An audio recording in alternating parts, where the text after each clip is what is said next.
Peran Ki Hajar Dewantara dalam kemerdekaan. Assalamualaikum warahmatullahi wabarakatuh. Perkenalkan, nama saya Rifasya Alifia Eka Putri, absen 28 dari kelas 11 IPS 2. Di sini saya akan mempresentasikan tentang peran Ki Hajar Dewantara dalam kemerdekaan. Suwardi atau Ki Hajar Dewantara lahir di Yogyakarta 2 Mei 1889. Berasal dari lingkungan keluarga Kadipaten Pakualaman, putra dari G.P.H. Surjaningrat dan cucu dari Pakualam III. Ia menamatkan pendidikan dasar di ELS, Sekolah Dasar Eropa atau Belkalian. Kemudian sempat melanjut ke Stovia, Sekolah Dokter Bumi Putra.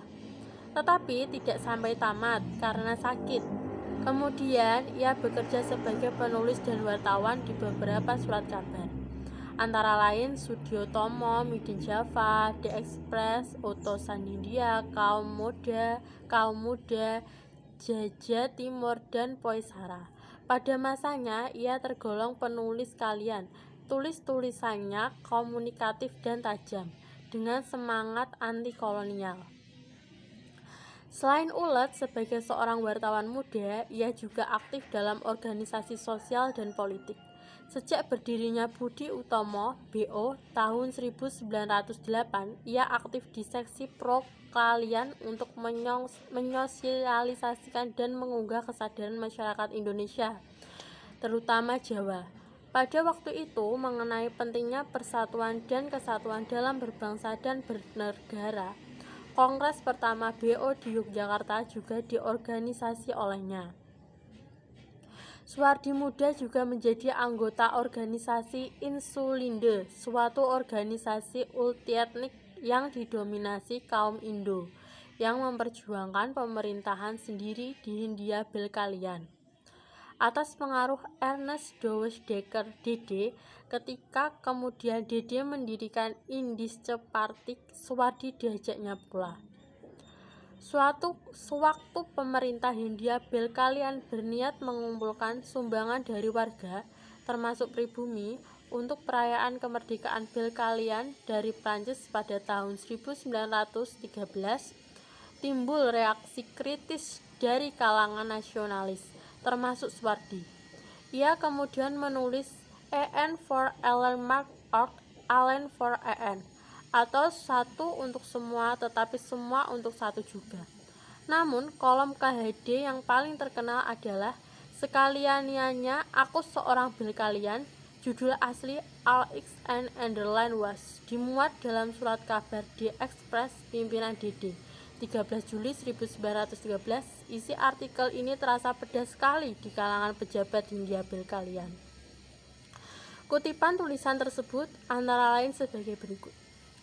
Sekiranya aku seorang Belkalian, aku tidak akan menyelenggarakan pesta-pesta kemerdekaan di negeri yang telah kita rampas sendiri kemerdekaannya. Sejajar dengan jalan pikiran itu, bukan saja tidak adil, tetapi juga tidak pantas untuk menyuruh si Islander memberikan sumbangan untuk dana perayaan itu.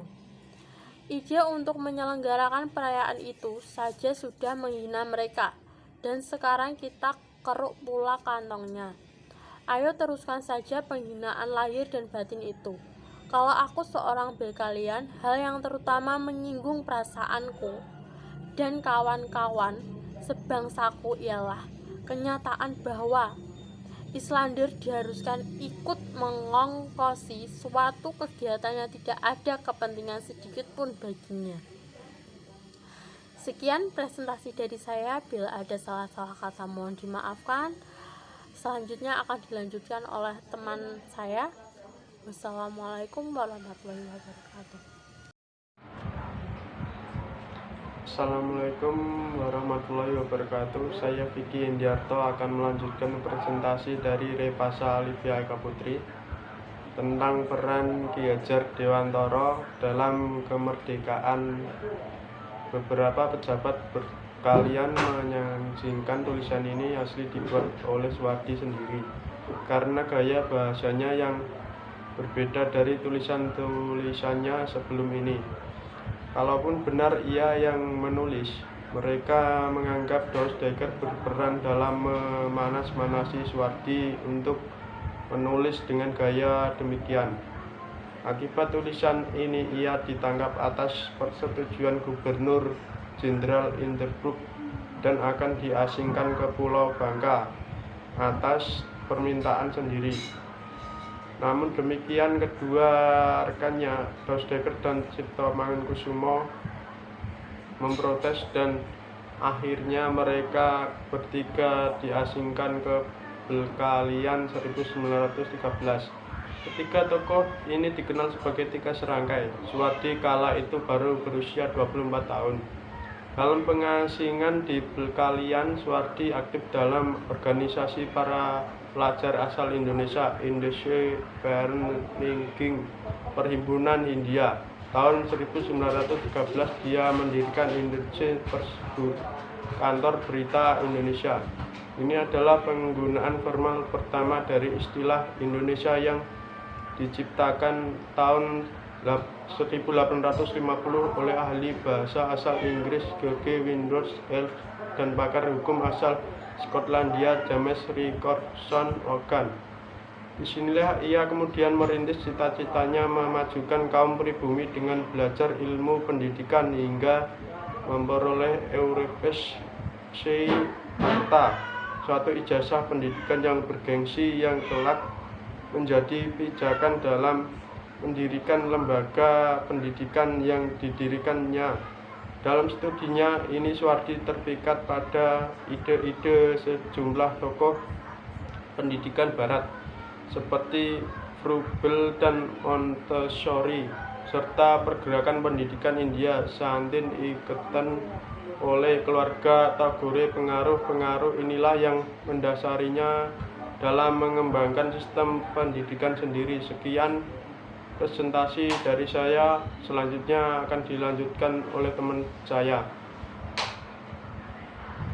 Assalamualaikum warahmatullahi wabarakatuh. Saya Selviana Anggarani akan melanjutkan presentasi dari Vicky Hendiarto tentang peran Ki Hajar Dewantara dalam kemerdekaan. Suwardi Suryadiningrat kembali ke Indonesia pada bulan September 1919. Segera kemudian ia bergabung dalam sekolah bina saudaranya.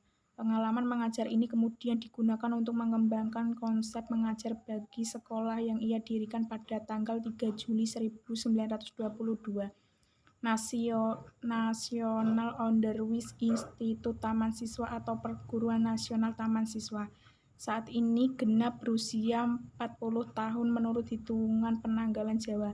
Ia mengganti nama menjadi Ki Hajar Dewantara. Ia tidak lagi menggunakan gelar kebangsaan di depan namanya.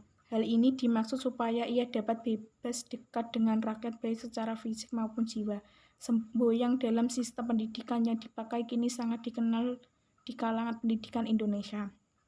Secara utuh semboyan ini dalam bahasa Jawa berbunyi ing ngarsa sung tulodo ing madya mangun karsa tuturi handayani. Di depan memberi contoh, di tengah memberi semangat, di belakang memberi dorongan.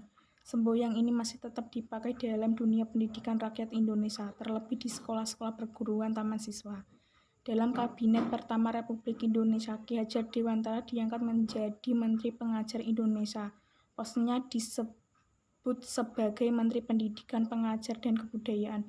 Yang pertama, pada tahun 1957 ia mendapat gelar Doktor Kehormatan atau Doktor Honoris Causa dari Universitas Tertua Indonesia, Universitas Gadjah Mada.